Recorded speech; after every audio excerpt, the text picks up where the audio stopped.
Okay, forgive me, the mic was off, but we have another installment today. Welcome to our show. Today we'll be discussing another article found on MSN. Today's article actually features the 12 phrases people who act like they know it all use constantly. Okay, some of these is a trigger alert because some of you think you know it all. So, and again, as I always advise, if you hear one of your favorite phrases, it's simply an issue of you just accepting it, and try to know it all. I encourage you to know it all. Do you feel like you know it all? I encourage you to do that, make it real, okay, instead of fake. Now, you know it's fake when you say these 12 phrases. So you need to then reassess yourself and correct yourself. That is the best option that you have, a good option for you today to accept and improve yourself. Before we go on, we have a little housekeeping. Later on, the scheduled teaching for today, Sunday's teaching, will air at 12:30 p.m. 12:30 p.m. Eastern Standard Time. The regular Sunday teaching will be on, so we encourage you to tune into that. I believe all the sound issues should be resolved, so let me know if there are any still lingering. Yeah, last week's lesson is up also. If you are on Facebook, you can access that in the in my profile. Just go looking for it. I did post it, I believe last night. I posted it, the new link to last week's teaching, and it should be heard before you watch this week's teaching. Okay, so that gives you that background. All the other videos, if you have been experiencing sound problems with my videos from the beginning of this broadcast season, all of the videos have been re-uploaded. Like I said, we isolated the problem to a faulty, inconsistent USB flash drive. So that was the culprit, and we hope that now everything has been resolved. We still hope for that. In the meantime, you're hearing us live right now at this very moment, Sunday morning. It is now about 9:50 a.m. in the morning, thereabouts.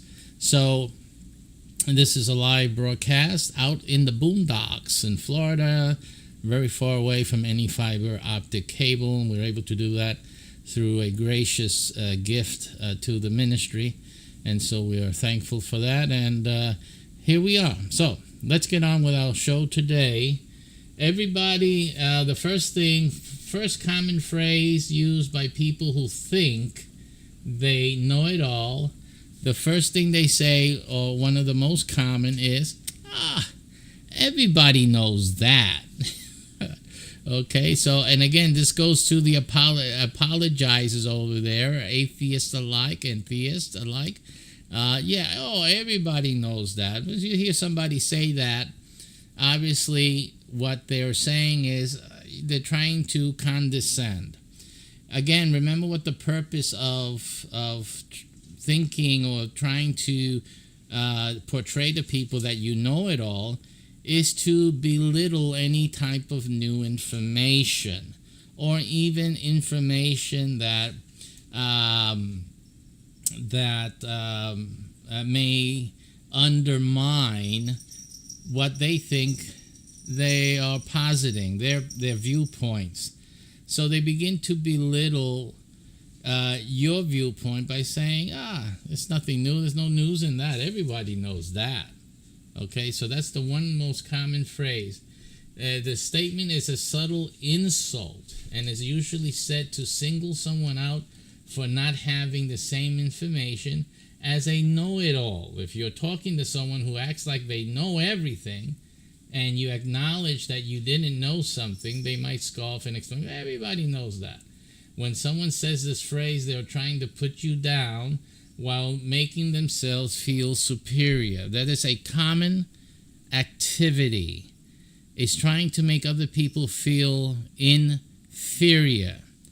And so that is the reason they say certain things. It's the most common way of doing that is that they say things. You know, speaking is easy.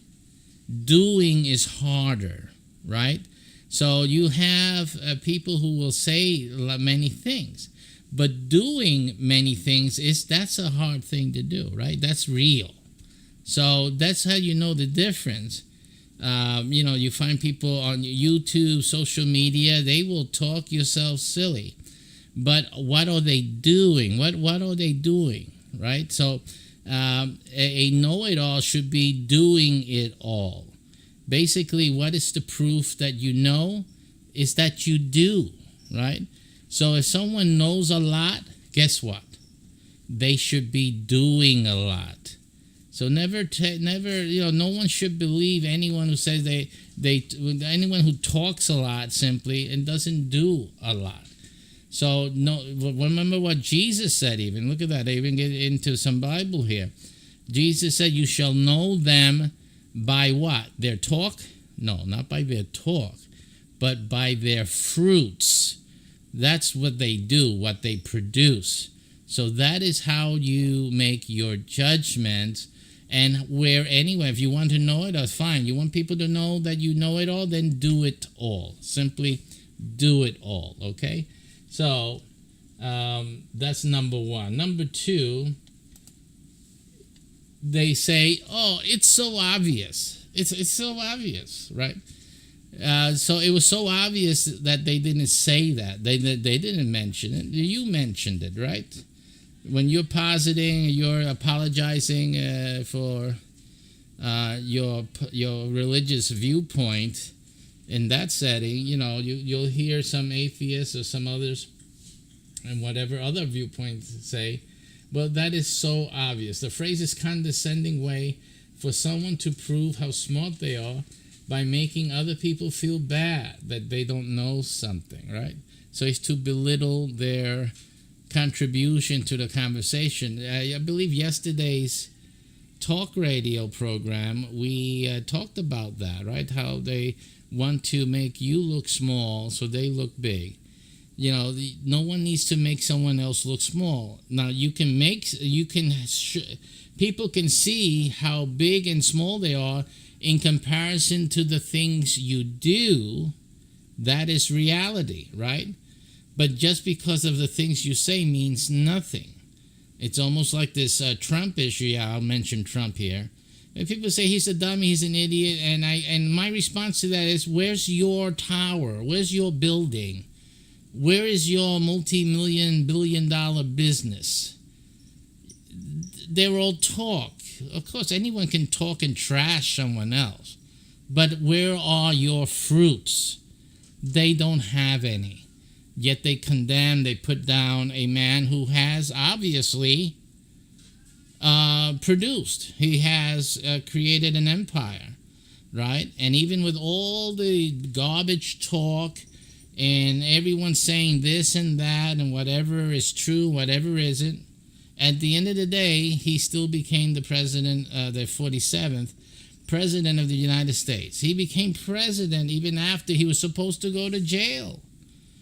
Everyone was talking. Everybody was talking. Talk here. Talk there. Bad Trump. Bad Trump. And here he is, Mr. President.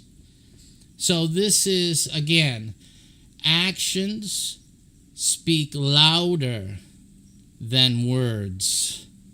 So people need to understand that when you're looking at your political information, action speaks louder than words. What are you listening to? What are you being influenced by? Words? Wordsmiths? Or are you making your judgment on the fruit? What has a person actually done? And so this is what makes the difference. Next thing. Number 3. Oh, I could have told you that. I'm sure somebody would have said that already in this broadcast. Oh, I could have told you that. I could have done that video. Right? Again, it's the same type of thing. This is called the Dunning-Kruger effect. It's a type of thought process that happens when people think they're smarter than they really are. When someone has low intelligence coupled with a lack of self-awareness, they often don't know what they don't know, which makes them act like they know everything. They overestimate how skilled they are at various tasks, and they don't recognize when they've made a mistake, right? So this, again, is a cover-up. They're trying to cover up their lack of knowledge, right? I could have told you that, and the response should be, well, why didn't you? Now explain it to me. See, that will kill him right there. That's it. But you better make sure you know your stuff, right? That's very important. Again, that's at the end of the day, everyone should educate themselves better. That's all. And that's, again, why I do these types of, bring this type of information to your attention, is self-improvement. Everyone should be improving themselves on a daily basis. Number 4, I can't believe you didn't know that. People who act like they know it all constantly use the phrase, I can't believe you didn't know that. When someone uses this phrase, they're insinuating that whoever they're talking to isn't as smart as they are. The phrase is an example of having a condescending attitude, which is usually a sign of disrespect. The Berkeley Wellbeing Institute noted that showing condescension is a way to dismiss other people and make them feel bad about themselves. And when it says dismiss other people, they're often dismissing what they say. They're trying to devalue and dismiss the things that they are saying. And so it's almost like an ad hominem, right? It's a different way of labeling someone, stupid, you're an idiot, you don't know what you're talking about, to disregard the things that they're talking about, right? Or the point that they brought to a debate or to a discussion. Okay, so that's another thing. And they also try to prop up their own stance. So, in other words, they are not trying to prove that what they're saying is right. All they need to do is say that you are stupid.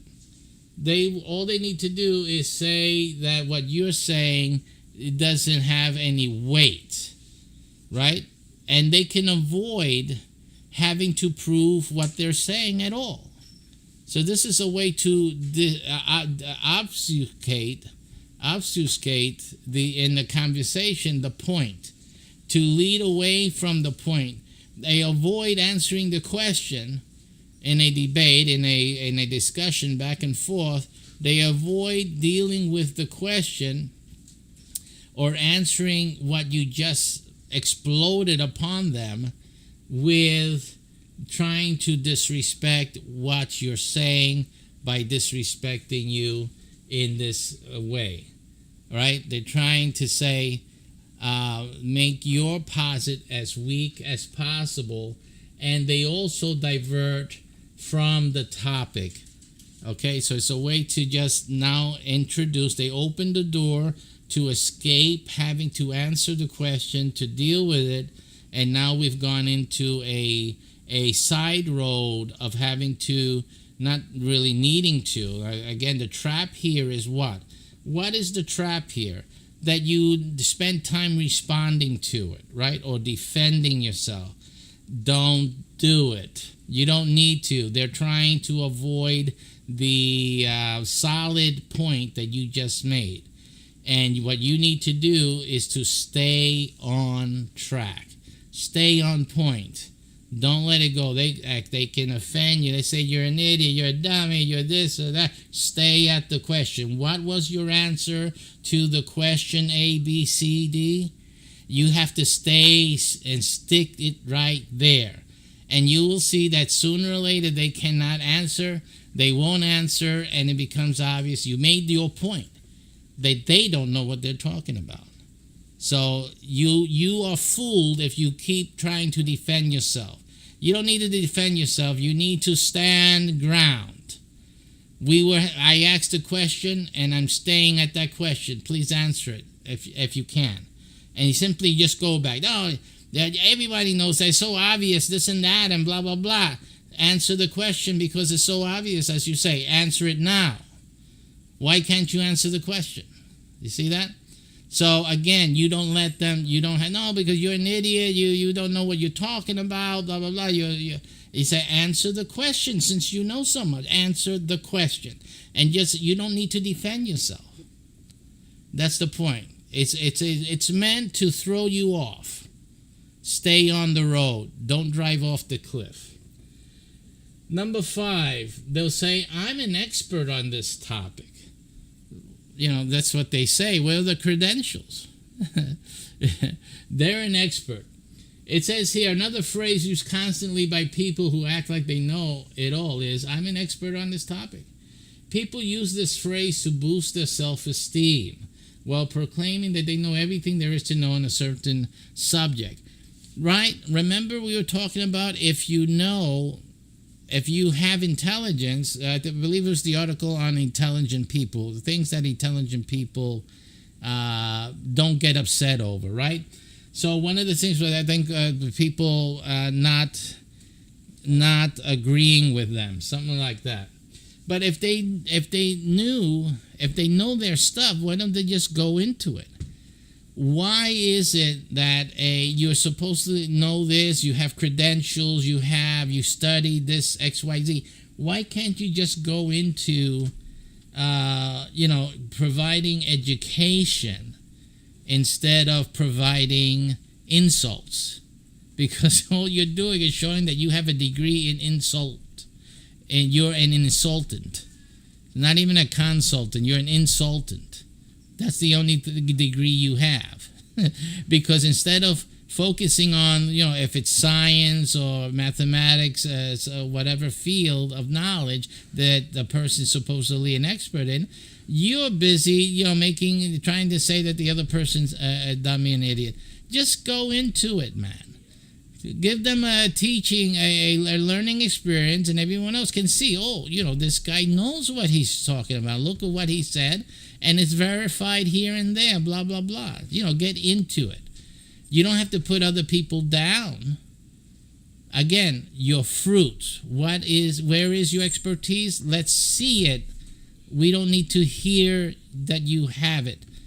Let's see it in action. Actions speak louder than words.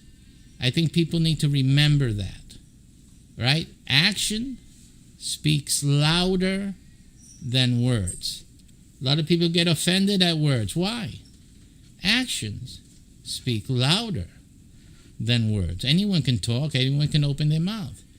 Action speaks louder than words. So why are you worried what somebody said? So many people come for counseling and they're upset at so-and-so said this to me. So-and-so said that to me. And I tell them, and what happened? Did you grow a foot? Did you get shorter by a foot? Did you lose a hand? Did you lose an eyeball? What difference did it make? Was there thunder? Was there lightning? Did the earth shake? Did your house blow down? Well, so what happened? Did you lose a hair? Did your nail fall out? Did you lose a tooth? So nothing happened? You mean nothing happened to you and you're worried about what somebody said? It's ridiculous. What people say about you is not the truth. See? Remember what Jesus said. He said, and you shall know the truth. You shall know the truth, and the truth shall set you free. And a lot of people are imprisoned by what other people say. You don't need to be a prisoner or subject to anyone else's words. Words cannot do anything. It's like it says, sticks and stones may break my bones, but words can never harm me. And this is what you need to remember. As long as you give the other person power, this is like the greatest magic trick known to man, is that, you can make somebody feel bad by your words. That's the greatest magic trick. And it's only because you believe it. You say, oh, he said, she said this about me, and what? And so what? Why is there a bunny? Is there a bunny coming out of a hat? At least the magician does something, right? At least you can see a bunny coming out of the magician's hat. And here you have nothing. Just words. Again. Abracadabra, and there's nothing that happens. What would you do if the magician said, abracadabra? And he pulls out from a hat an empty hand. What would you think about that magician? He's garbage. So that's the same way you have to look at anyone who says something about you. That's what they are. They're just garbage. Don't give them the time of day. Don't waste your life worrying about what other people say. The sixth thing, people who act like they know it all constantly use the phrase, I don't need your advice. I don't need your advice, right? Because they truly believe that they know everything. They wind up turning people down when they offer support or suggestions. Intelligent people don't do that. Understand, an intelligent person hears, listens. That's the number one skill of an intelligent person, listening. And an intelligent person can listen for a very long time. It's not these 20-minute sermon church attendees that can only listen to a sermon for 20 minutes. It's ridiculous. But I know that's a reality for many folks out there. But understand, that is not a sign of intelligence. But yet you think you know everything, right? You know it all. This is the problem that we have even in the church. Now I'm going to hit the church now. Even in the church, you have people who cannot do the right things. And they don't want to sit down for an education, which takes more than 20 minutes. I'll have you know, there's 20 minutes you can't do a thing. Probably lick a lollipop. And how are you going to learn anything in 20 minutes? Yet most of the sermons, the advice to pastors, clergymen, is to keep their message 20 minutes. Because that's the attention span of the most of the adults in the world today. And that's a very poor thing. Intelligent people can listen and analyze, and that means more than 20 minutes. I can tell you that right off the bat. Already now in this, we're covering a few things here, and we've already went over 20 minutes. Right now, the deacon of the church would be looking at me and pointing at the clock. Right now, there would be church attendees looking at their watches. Oh, the pastor's extending over the 20-minute line. I have to hurry up and get home because I got a life to lead, like watch TV. Right? So this is the reason there's so much lack of knowledge in this world. And then you all have problems because you don't bother to educate yourselves and to, force yourself to do what you feel you can't do, which is sit down and listen. Take the class. It's going to take a while. Sit down. Cancel your appointments with the TV. Put the DVR on. We have technology for that. It's Netflix, after all. You can start it again when you get back home. Oh, my goodness. All right, so that's the issue here. So, again, it says here, mindfulness coach Maura Hutchinson shared that there are concrete benefits to asking other people for help, noting that giving and receiving help can enrich your life. When people ask others for help, they not only show their humanity, they also destigmatize the very idea that it's a bad thing to need support, to need help. Asking for help means that you're intelligent enough to ask for help, because if you're not giving up, that's the dumb thing to do, right? You're not a dummy, so you're not going to just close the book and go and play video games, see? Or go in and twiddle your thumb. You are going to insist on learning, or you're going to insist on achievement, and you have run out of ideas, you have run out of energy, and you will go and seek help. I need to do this, I want to do this, and I need help to accomplish it. Okay? So that's what you need to do, not give up. Giving up is a fool's thing to do. And you do foolish things after you have just done a dumb thing, which is give up. Okay, so that is not the thing to be done. You're giving up on yourself. You don't want to ask the question. Ask for help. It's always the best thing. People go to the library. The library is full of help there. Rows and rows. It's amazing. The other day I was at the library uploading. And you can just sit in the library and just look at all the rows and rows and rows and rows and rows of books. Knowledge. This is knowledge of how to do X, how to do Y, how to do Z.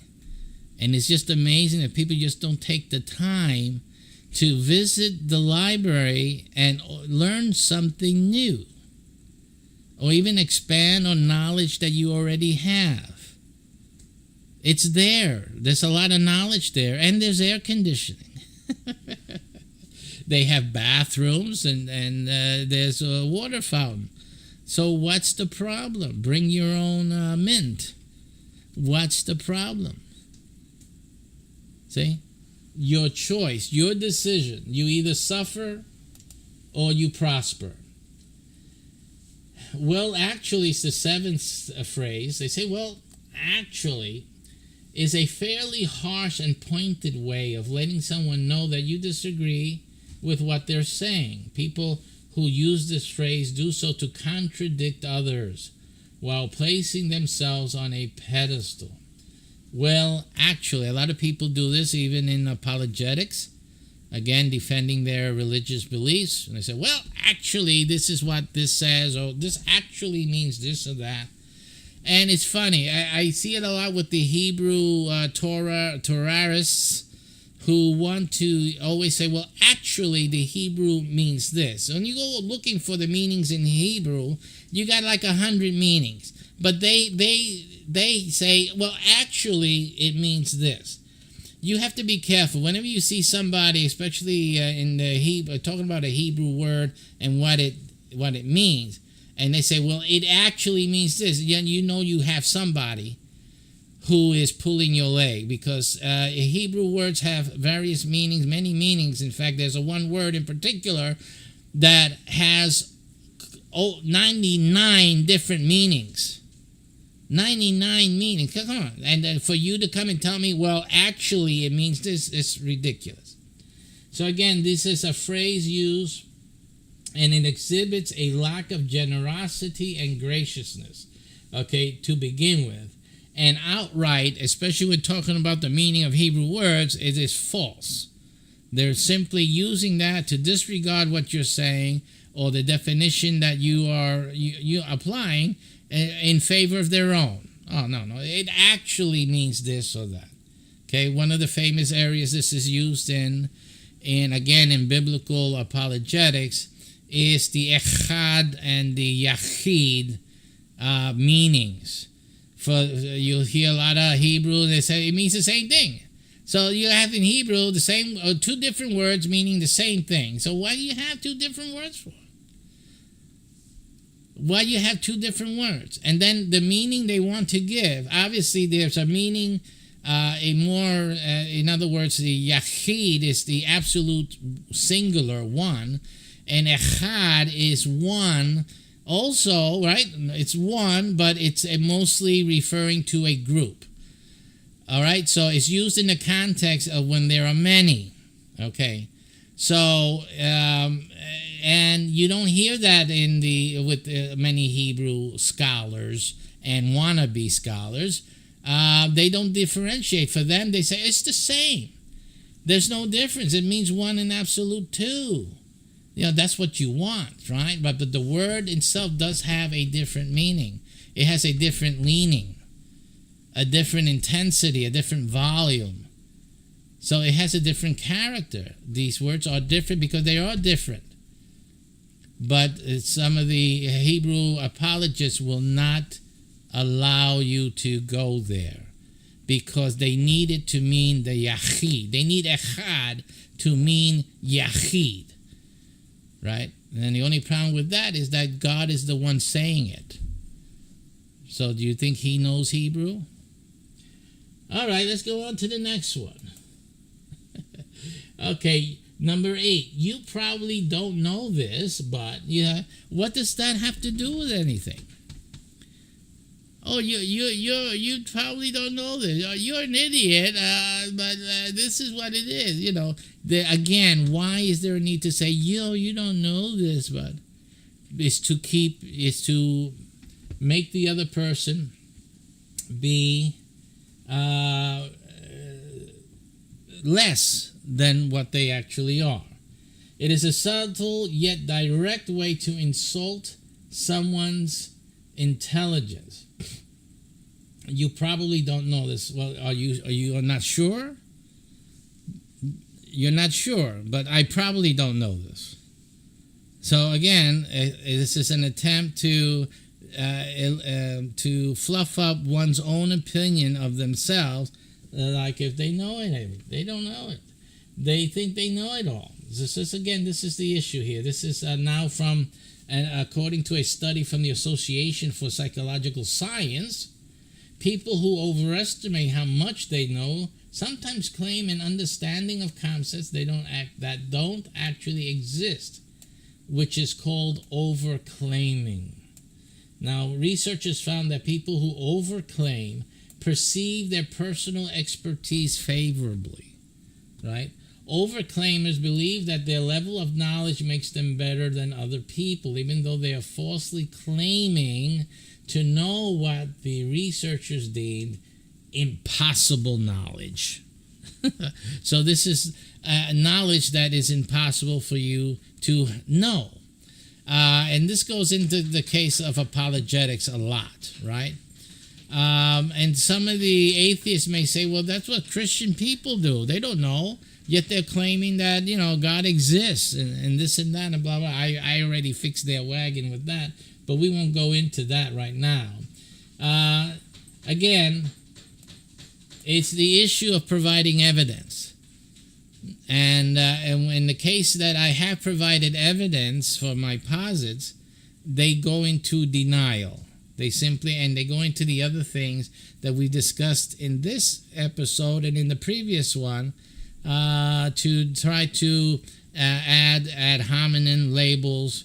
They begin to attack the person and not deposit. When that happens, you know that you won that argument. That debate is yours and you've won it. Number 9, I know for a fact that you're wrong. I know for a fact that you're wrong. Again, the reason this is a something said by someone who thinks they know it all, because obviously they did not present the facts. You don't have to tell someone that they're wrong. Just show them that they're wrong. It's like I did, and I think I did this story last time we were together as well, where we went into the deli, and one of the deli's owners, young boys, I mean, he's an older adult, but he was the son of the owner, was having a discussion about it, that it was okay for Muslims and for other religions to believe what they believe. It's what they believe, so that's okay. Everyone is entitled to their belief. That was the posit being handed over. And what did I do? Did I say, oh, I know for a fact that you're wrong? No, I didn't do that. He asked me, he came to me, he said, what do you think? And isn't it true that everyone's entitled to their opinion and to their belief? It's okay. And I looked at him and I didn't speak. You see that? I didn't even speak. What did I do? I shook my head in the negative, side to side like that. Well, you're not seeing me, but you know how you say with your head no? That's what I did. And his eyes, I said loads without opening my mouth. See, because intelligent people don't need to open their mouths to communicate. And especially, we don't need to open our mouths to tell somebody they're wrong, right? Because again, we don't need to make ourselves look like we know it all. But I wanted to give him an opportunity to elicit from me why he was wrong, right? So you guys hear the other video, you will know the rest of the story. Just basically, I proved to him that he was wrong. He said, you caught me. That was his response. So look at the previous video to this one, Talk Radio, which I'm pretty sure I did mention that. And tell me what you think. That's one of the landmark teachings that I have presented in my videos. Number 10, I know better than you. Again, what does that have to do? Show it. You don't have to tell anyone you know better than they. Just show it. Just do it. Right? Present the facts. And when somebody says, no, see, look. And you're teaching, I'm going to show you, here, look at this. Let's see how this works. Right? If you know how to make a cake better, then show them. Let's do it like this. And taste this. Does this taste better or not? And then they say, this tastes better. I like it. Right? What do people say? Isn't that normal? It's a better way to handle things than to just say, I know better than you. Again, the need to know better, to be better than the other person, that's what we're dealing with here. It's immaturity. It's insecurity, in fact. You need to put someone down in order for you to feel better. Right? That's what you're doing. So that's mean, and it is immature. Now, people need to know how to handle people like that, because people like that, they feed off of intimidation. Because that's all it is. It's a power play. So as long as they can intimidate the other person, they're feeling good about themselves.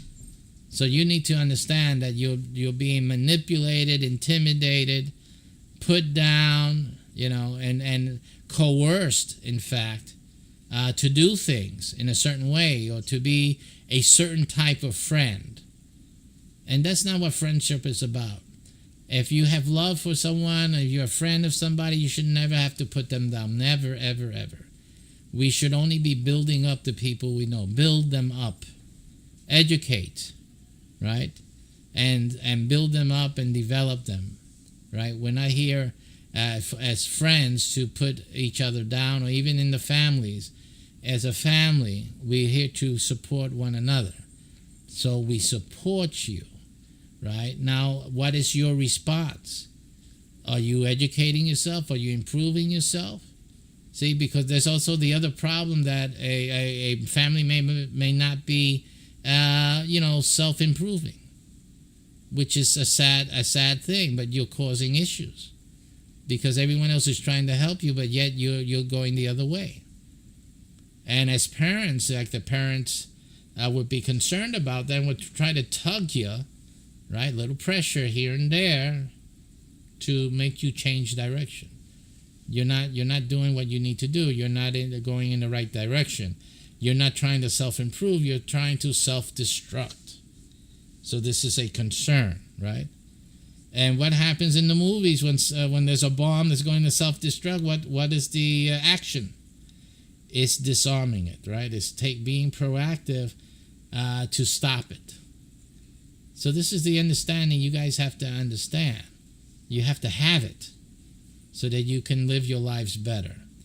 The main impetus really in all of it is self-improvement. Improve yourself and things will go better all around for you.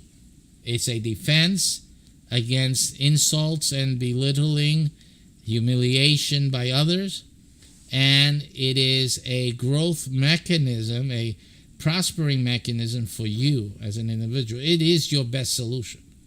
So the sooner you learn to do it, the quicker and better you will be for it. It all really depends on you. It depends on the individual. You need other people to tell you how good you are. You don't need that. I don't need it. I could care less what other people say. I do what I do, and it's simple. Okay? And that's it. I don't need affirmation. I don't need people to applaud. I have my own applause. I put it into this to this system here. So at any time, I can have applause, right? So I can have my own applause whenever I want to. So that's the reality of the situation.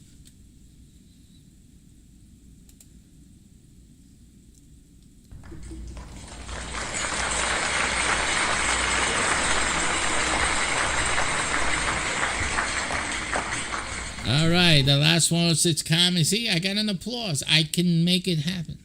So I don't need anyone to applaud me. I got my own. It's common knowledge. Again, why is that needed? It's common knowledge, so let's move on. See, it's all why aren't we dealing with the question, with the point? Why do we need you to tell me that it's common knowledge? It's not necessary, except for a mind that needs to feel that they're superior, without having fruits of it, without producing evidence, just simply stating it. Again, and how is that defeated? All of these things can be defeated simply by, number one, staying on track, repeating the question, right? And not being sidetracked by any of it. All right, that's it for today. We'll see you later. Remember, 12:30 is the broadcast of the... today will be on Torah, by the way. Faith scale, the faith and reality scale in relation to Torah. So that's what's going on today.